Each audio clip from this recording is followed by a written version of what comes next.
got so much motherfucking design on right now.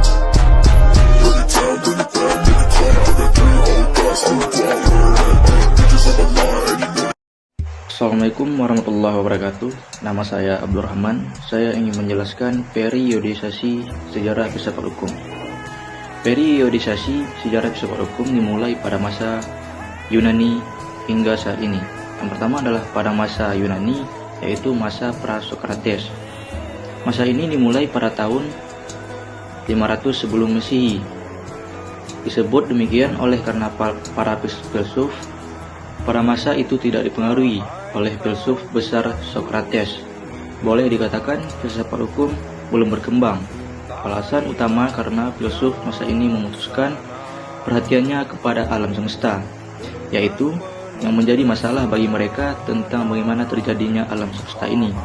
Mereka berusaha mencari apa yang terjadi untuk menjadi inti alam. Filsuf Thales yang hidup pada zaman tahun 624 sampai 548 sebelum Masehi mengemukakan bahwa alam semesta terjadi dari air.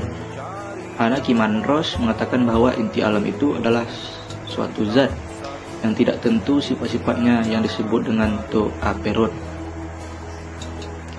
Yang kedua adalah pada masa Sokrates, Plato, dan Aristoteles.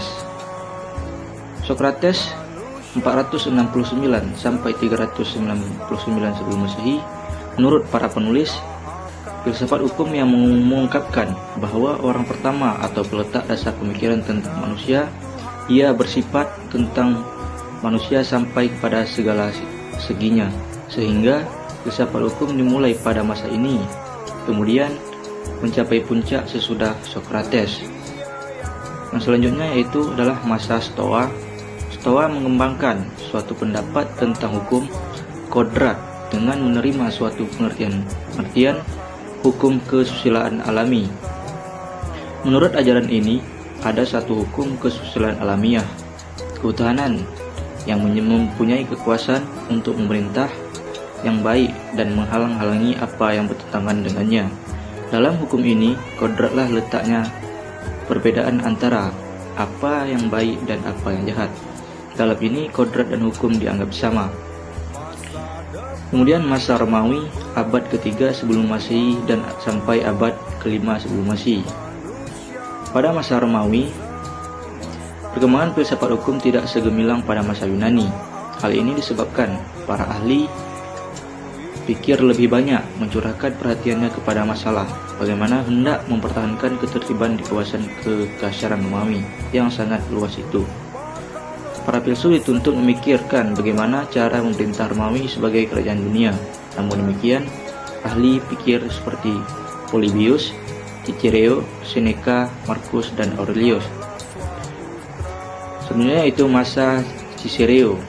Masa ini yaitu pada tahun 1006 sampai 43 sebelum Masehi.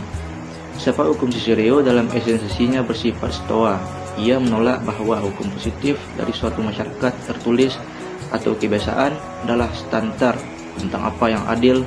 Bahkan jika hukum tersebut diterima secara adil, ia juga tidak menerima utilitas semata-mata adalah standar.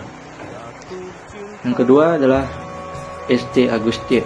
Filsafat hukum yang dikembangkan oleh St. Augustine adalah doktrin hukum dan konsep hukum yang bersumber dari ajaran Kristen Katolik. Kemudian ada abad pertengahan. Masa ini dimulai dengan runtuhnya kekaisaran Romawi akibat serangan bangsa lain yang dianggap terbelakang datang dari utara. Abad pertengahan merupakan abad yang khas yang ditandai dengan suatu pandangan hidup manusia yang merasa dirinya tidak berarti tanpa adanya Tuhan. Yang kemudian zaman Renaissance, abad pertengahan, yang merupakan abad yang khas yang ditandai dengan suatu pandangan hidup manusia yang merasa dirinya tidak berarti tanpa Tuhan, di mana kekuasaan gereja begitu besarnya mempengaruhi segala kehidupan. Akhirnya berlalu dan muncul suatu zaman baru yang disebut dengan zaman Renaissance. Kemudian yang terakhir adalah zaman modern.